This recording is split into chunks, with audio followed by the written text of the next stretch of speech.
pessoal, eu sou Fernanda Braga, sou professora de língua portuguesa da Nona CRE. Gostaria de iniciar a aula de hoje fazendo uma pergunta a vocês. O que vocês acham mais difícil, rir ou fazer rir?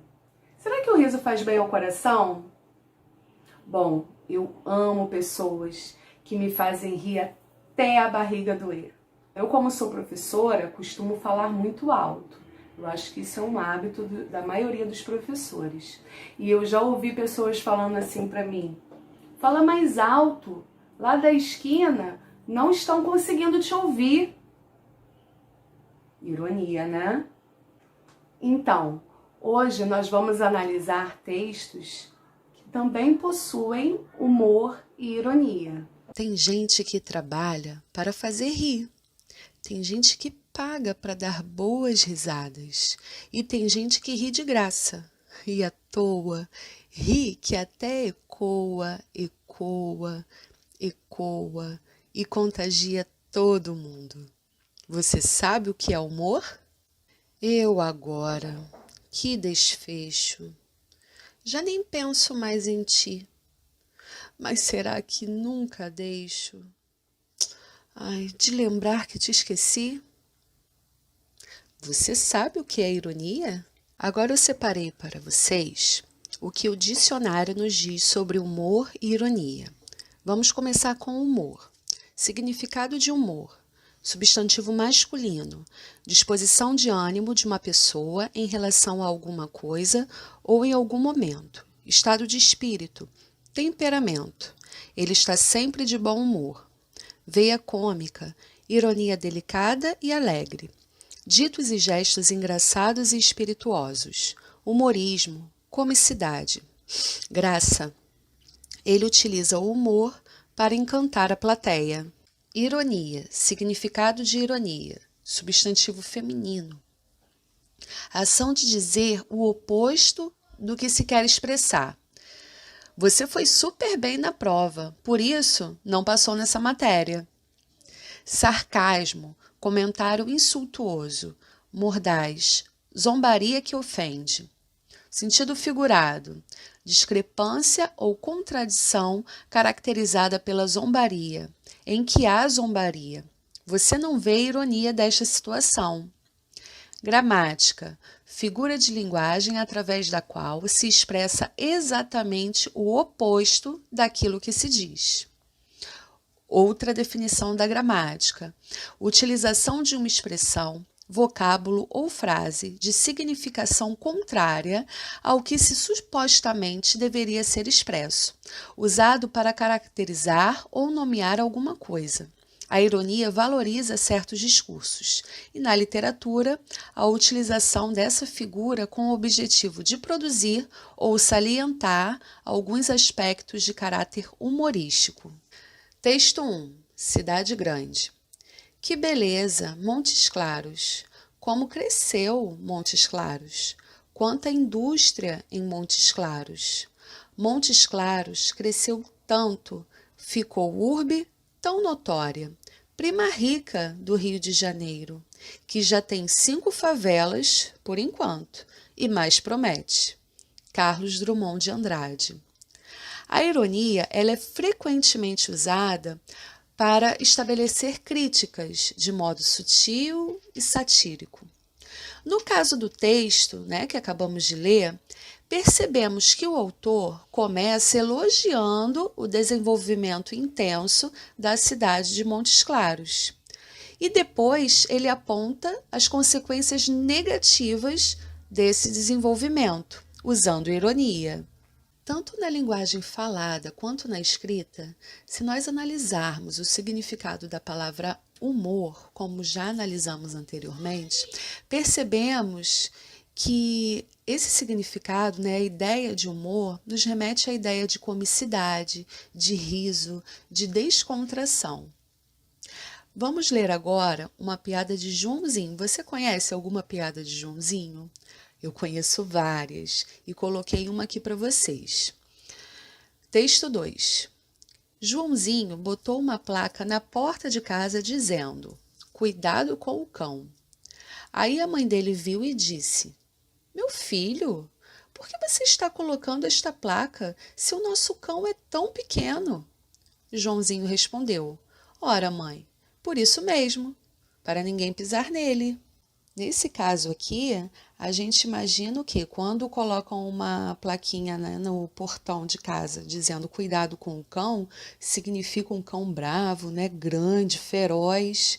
E nesse caso aqui, o cão era bem pequeno, tão pequeno ao ponto da gente se descuidar, pisar nele. Texto 3.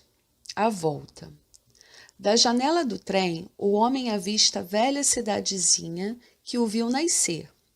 Seus olhos se enchem de lágrimas. 30 anos. Desce na estação. A mesma do seu tempo, não mudou nada. E respira fundo. Até o cheiro é o mesmo. Cheiro de mato e poeira. Só não tem mais cheiro de carvão, porque o trem agora é elétrico. E o chefe da estação, será que é possível? Ainda é o mesmo. Fora a careca, os bigodes brancos, as rugas e o corpo encurvado pela idade, não mudou nada. O homem não precisa perguntar como se chega ao centro da cidade. Vai a pé, guiando-se por suas lembranças. O centro continua como era. A praça, a igreja, a prefeitura, até o vendedor de bilhetes na frente do clube comercial parece o mesmo. Você não tinha um cachorro? O Cusca? Morreu e faz 20 anos. O homem sabe que subindo a rua 15 vai dar num cinema. O Elite. Sobe a rua 15. O cinema ainda existe, mas mudou de nome. Agora é o Rex. Do lado tem uma confeitaria. Ah, os doces da infância. Ele entra na confeitaria. Tudo igual. Fora o balcão de fórmica, tudo igual. Ou muito se engana, ou o dono ainda é o mesmo. Seu Adolfo, certo? Lupércio. E errei por pouco. Estou procurando a casa onde nasci. Sei que ficava ao lado de uma farmácia. Qual delas? A Progresso, a Tem Tudo ou a Moderna? Qual é a mais antiga? A Moderna. Então é essa. Fica na Rua Voluntários da Pátria. Claro, a velha Voluntários. Sua casa está lá intacta. Ele sente vontade de chorar. A cor era outra. Tinham mudado a porta e provavelmente emparedado uma das janelas. Mas não havia dúvida. Era a casa da sua infância. Bateu na porta. A mulher que abriu lhe parecia vagamente familiar. Seria titia? Puluca? Bem, meu nome é... Todos chamavam você de Puluca? Entre. Ela lhe serviu um licor. Perguntou por parentes que ele não conhecia. Ele perguntou por parentes de que ela não se lembrava. Conversaram até escurecer. Então ele se levantou e disse que precisava ir embora. Não podia, infelizmente, demorar-se em Riachinho. Só viera matar a saudade. A tia parecia intrigada. Riachinho, Puluca? É, por quê? Você vai para Riachinho? Ele não entendeu. Eu estou em Riachinho. Não. Riachinho é a próxima parada do trem. Você está em Coronel Assis. Então eu desci na estação errada. Durante alguns minutos, os dois ficaram se olhando em silêncio. Finalmente, a velha pergunta: como é mesmo seu nome? Mas ele estava na rua, atordoado.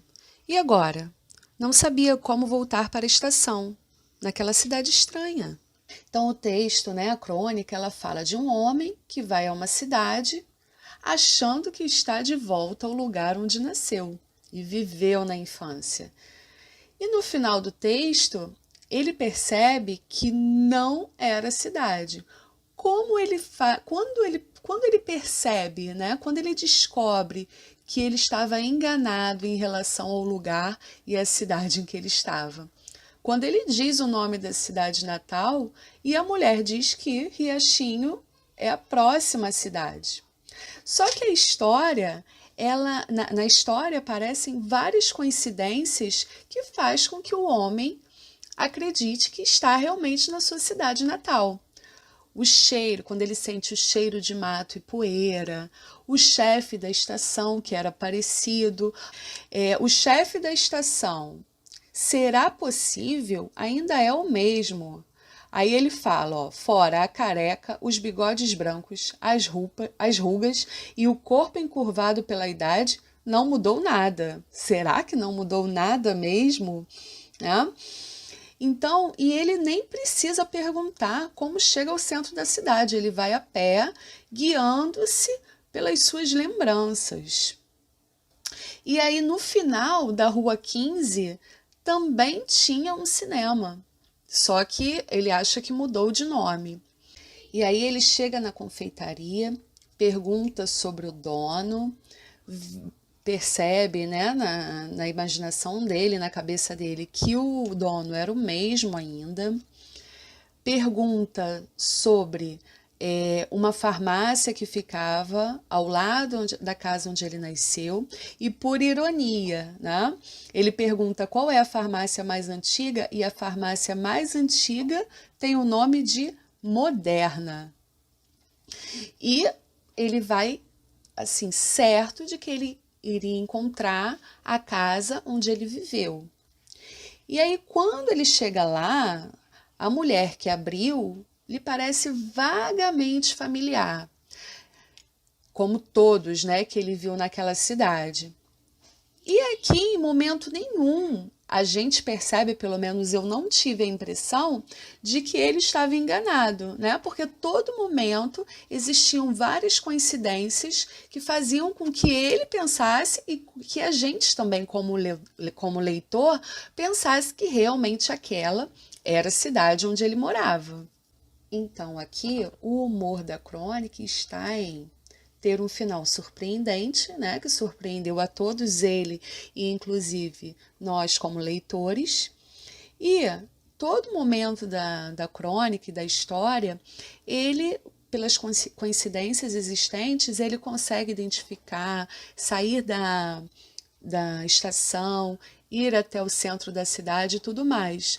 A partir do momento que ele sabe que aquela cidade não é mais Riachinho, não é a cidade dele, ele passa a estar numa cidade estranha, que ele não sabe mais como voltar para a estação e ele se encontra completamente perdido. O texto 4 é um trecho extraído da crônica de Como Não Ler um Poema, de Mário Quintana. E ele fala assim, ó: há tempos me perguntaram umas menininhas, numa dessas pesquisas, quantos diminutivos eu empregara no meu livro A Rua dos Cataventos. Espantadíssimo, disse-lhes que não sabia. Nem tentaria saber, porque poderiam escapar-me alguns na contagem. Que essas estatísticas, aliás, só poderiam ser feitas eficientemente com o auxílio de robôs. Não sei se as menininhas sabiam ao certo o que era um robô, mas a professora delas, que mandara fazer as perguntas, devia ser um deles.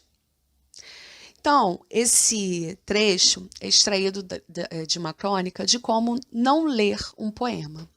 E é uma crônica humorística. Por quê? Porque ela utiliza a ironia, o sarcasmo e o humor para tratar assuntos que impactam a sociedade, como política, economia, cultura. Então, nesse caso aqui, é uma crítica que Mário Quintana faz à leitura de um texto, à leitura de uma crônica, à leitura de um livro. Porque, às vezes, as pessoas ficam tão preocupadas com a estrutura, de como foi estruturado, como foi escrito, e esquecem que o prazer de ler deve superar essas coisas. O prazer que a leitura te causa, o prazer do conhecimento, superam aumentativos, diminutivos. Bom, hoje, mais do que nunca, Nós estamos em contato com muitos memes nas redes sociais. Eles fazem parte do nosso dia a dia. Eles nos fazem rir, algumas vezes refletir, e eu adoro observá-los. E eu gostaria que vocês observassem esse meme. Eu separei ele porque é uma frase que os meus alunos costumam muito me dizer. Nunca diga que não tem nada para fazer perto da sua mãe. Então agora é com você. Seu desafio será, a partir do que você entendeu do meme, escrever uma pequena crônica humorística. Lembrando que, quanto mais original e criativa, melhor será a crônica. Então, mãos à obra! Então é isso, pessoal. Espero que vocês tenham gostado. Beijo grande. Fiquem bem.